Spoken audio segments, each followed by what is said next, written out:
Hello champions, welcome to Origin. मेरा नाम Prince Kumar है और आप सभी का ओरिजिन में बहुत बहुत स्वागत है।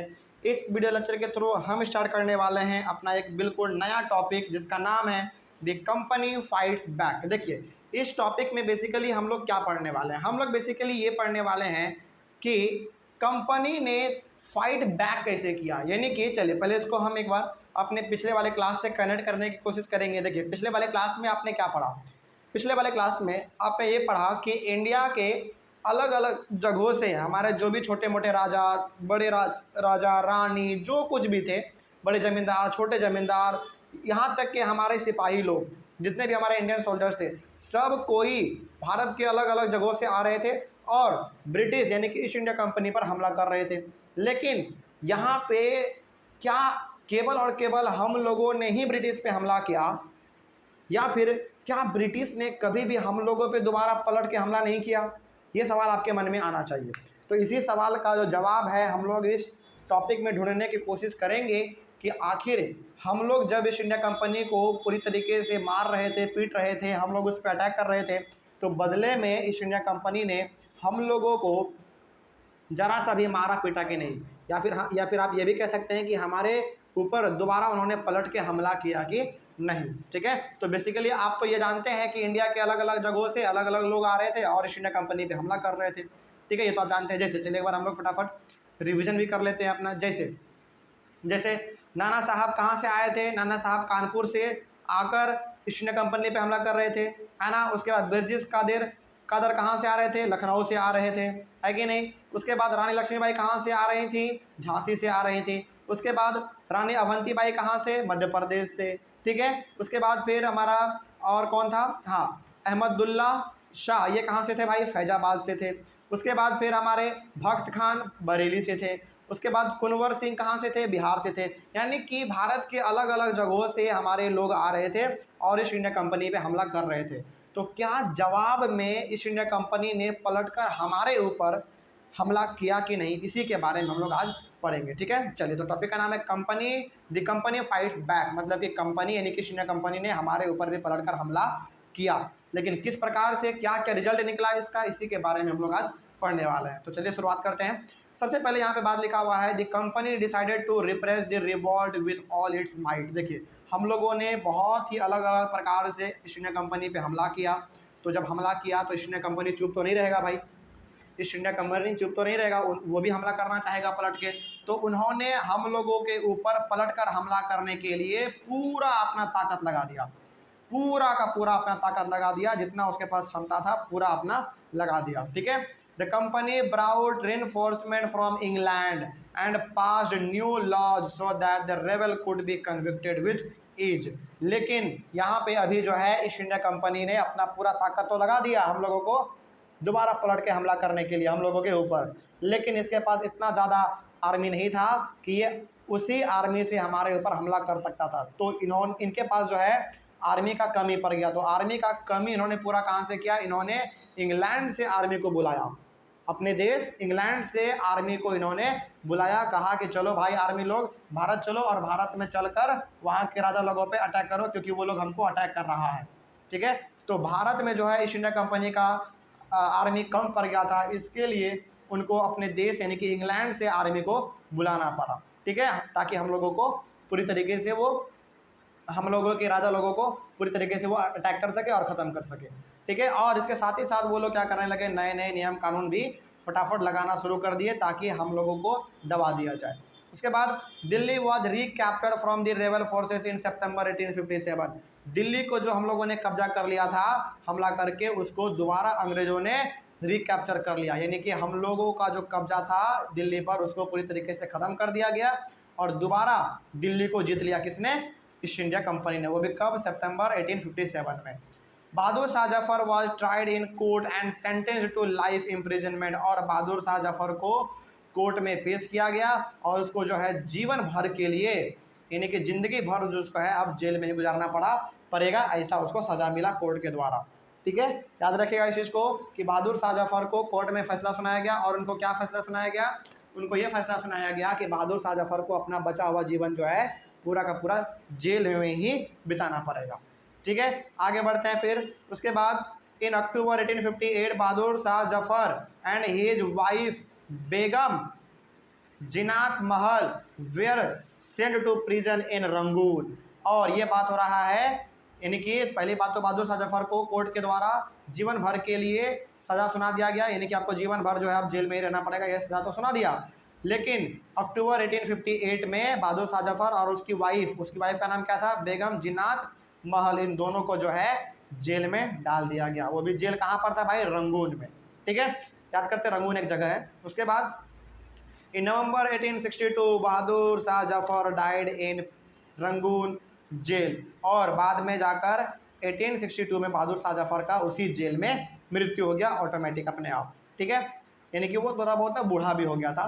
तो 1858 में उनको अरेस्ट किया गया, जेल में डाल दिया गया, और 1862 में उनका मृत्यु भी हो गया जेल में ही। ठीक है, आगे the British had to fight for 2 years to suppress the massive forces of popular rebellion, यानी कि हम लोगों ने इतना ज़्यादा लड़ाई छेड़ दिया था अंग्रेजों के खिलाफ कि अंग्रेजों को लड़ते लड़ते जो है 2 साल लग गया। यानी कि अंग्रेजों को दोबारा अपने पावर में आने के लिए 2 साल लग गया, क्योंकि हम लोग भी कम नहीं थे, हम लोगों ने भी बहुत बढ़ चढ़कर अंग्रेजों के खिलाफ आवाज़ उठाया था और उनके ऊपर अटैक किया था। तो अंग्रेजों को दोबारा पावर में आने के लिए, दोबारा हर एक चीज़ों को कब्जा करने के लिए 2 साल लग गया।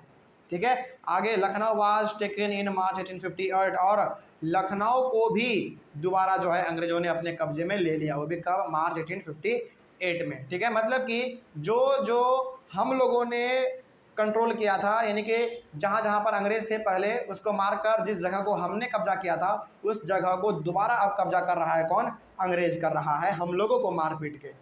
ठीक है, आगे उसके बाद Rani Lakshmibai was defeated and killed in June 1858, और आपको मालूम है कि रानी लक्ष्मीबाई जो है तात्या तोपे के साथ मिलके और हमारे इंडियन सोल्जर्स के साथ मिलके ईस्ट इंडिया कंपनी के खिलाफ लड़ाई छेड़ी थी। तो रानी लक्ष्मीबाई को भी जो है बाद में हरा दिया गया अंग्रेजों के द्वारा, और उसको मार भी दिया गया, जान से मार दिया गया रानी लक्ष्मीबाई को 1858 में। ठीक है, आगे बढ़ते हैं फिर, और क्या क्या किया अंग्रेजों ने भाई। Rani Avanti Bai was also killed by the British, और रानी अवंती बाई जो कि मध्य प्रदेश की थी, उनको भी यहाँ से, मैंने कि उनको भी पूरी तरीके से मार दिया गया, जान से मार दिया गया। दोनों रानी को, रानी अवंती बाई को भी और रानी लक्ष्मीबाई, दोनों को मार दिया गया।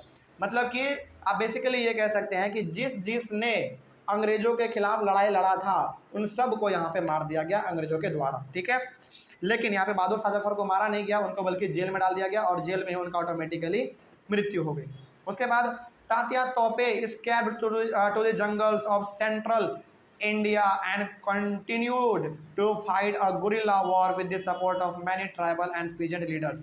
अब जब बारी आया तात्या तोपे को पकड़ने का, तो तात्या तोपे जो है भाग गया, कहाँ पे, सेंट्रल इंडिया के जंगलों में भाग गया। सेंट्रल इंडिया मतलब मध्य प्रदेश। ठीक है, तो मध्य प्रदेश के जंगलों में वो भाग गया अंग्रेजों से बचने के लिए। तो जब वो जंगल में गया, जंगल में वो भागा, तो जंगल में भी वो भागा तो अंग्रेजों के खिलाफ जंगल से भी वो लड़ रहा था। क्या कर रहा था जंगल में, वो गुरिल्ला वॉर कर रहा था।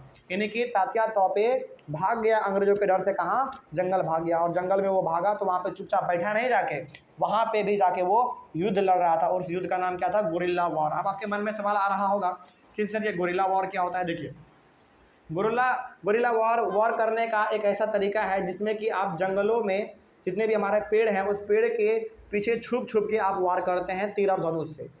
बात समझ में आ रही है। इसको आपने बहुत सारे मूवी में भी देखा होगा कि हमारे ऐसे कुछ लोग होते हैं जंगल में, जो कि जंगलों के अंदर जो पेड़ होते हैं उस पेड़ के ऊपर कभी चढ़ के हमला करते हैं, कभी पेड़ के पीछे से हमला करते हैं।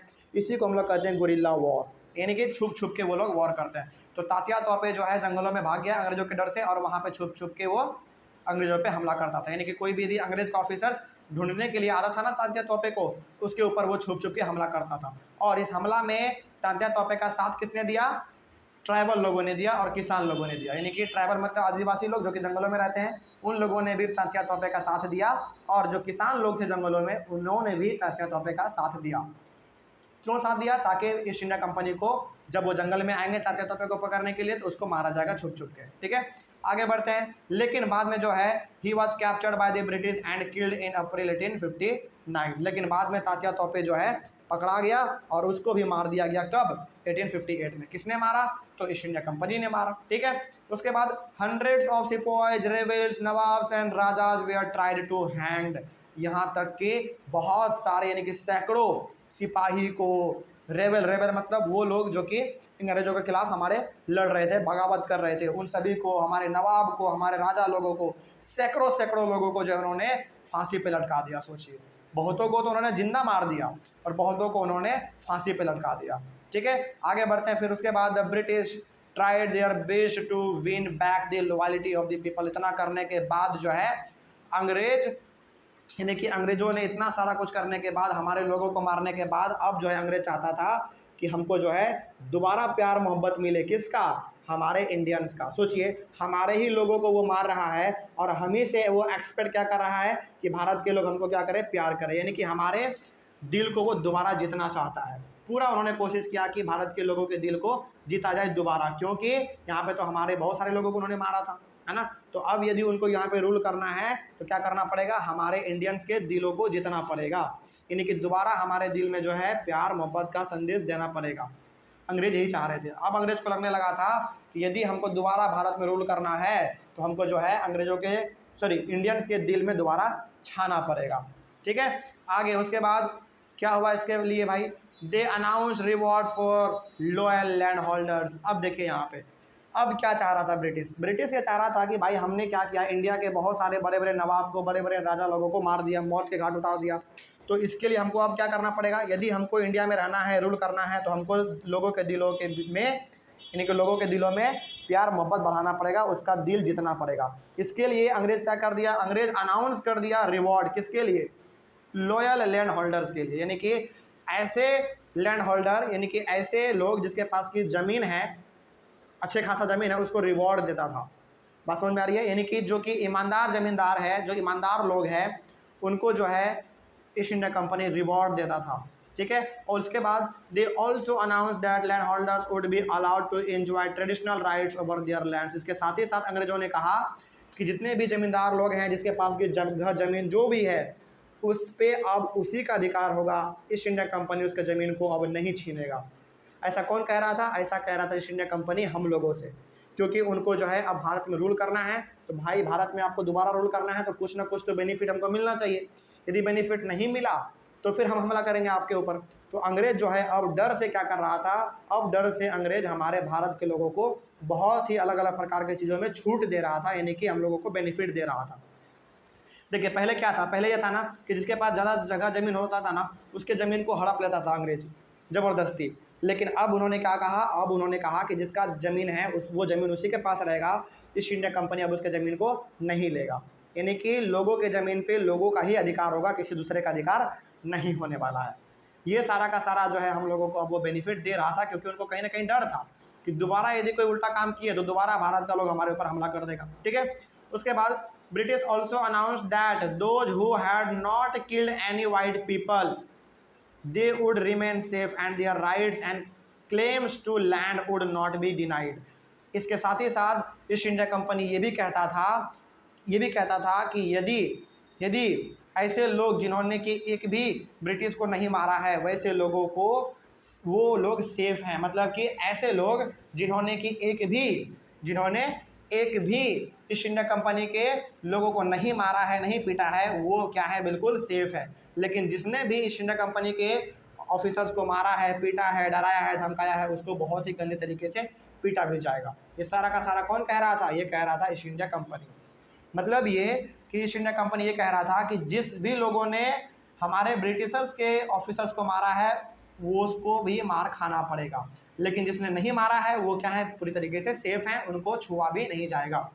ठीक है, और जिस लोगों ने ईस्ट इंडिया कंपनी के वर्कर को या फिर ईस्ट इंडिया कंपनी के ऑफिसर्स को नहीं मारा है, उसका जो ज़मीन है, उसका जो प्रॉपर्टी है, वो पूरी तरीके से सेफ रहेगा, उसमें ज़रा सा भी छीना छोड़ी नहीं होगा। ठीक है, ये सब जो है कह रहा था, कौन कह रहा था भाई? ईस्ट इंडिया कंपनी कह रहा था हम लोगों से। यानी कि अब जो है ईस्ट इंडिया कंपनी पूरी तरीके से हमारे राजा लोगों को मारने के बाद, हमारे नवाब लोगों को मारने के बाद, हमारे रानियों को मारने के बाद जो है ईस्ट इंडिया कंपनी दोबारा हमारे दिलों को वो जितना चाह रहा है। क्यों भाई? क्योंकि उनको दोबारा रूल जो करना है भारत में, तो रूल करने के लिए वो अलग अलग समय पे अलग अलग नियम कानून निकाल रहा है। ठीक है, ताकि भारत के लोग क्या हो जाए, हमसे खुश हो जाए और हमको दोबारा कंट्रोल करने का अधिकार मिल जाए। ठीक है, तो ये था माइंड किसका, ईस्ट इंडिया कंपनी का। ठीक है, तो यहाँ से बेसिकली आपने ये देखा इस वाले टॉपिक में कि ईस्ट इंडिया कंपनी ने भी अपने जवाब में हम लोगों के ऊपर हमला किया और बहुत ही गंदे तरीके से हम लोगों के रानियों को, राजाओं को, नवाबों को मार दिया गया। ठीक है, तो यहाँ पे जो हम कह सकते हैं कि हम 1857 का जो लड़ाई था वो हम लड़ाई हार चुके थे, ईस्ट इंडिया कंपनी हमारा जीत चुका था। ठीक है, चलिए आई होप आपको ये चीज़ समझ में आ गया होगा। अगले वाले क्लास में हम लोग डिस्कस करेंगे आफ्टर मैथ, यानी कि लड़ाई के बाद जो भी अंग्रेजों ने भारत में किया उसके बाद क्या रिजल्ट हमारे भारत में आया, अंग्रेजों ने किस प्रकार के बदलाव किए, किस प्रकार का सुधार किया, ये हम लोग अपने अगले वाले क्लास में पढ़ेंगे। मिलते हैं फिर हम लोग अपने अगले वाले क्लास में। Thank you very much and have a nice day.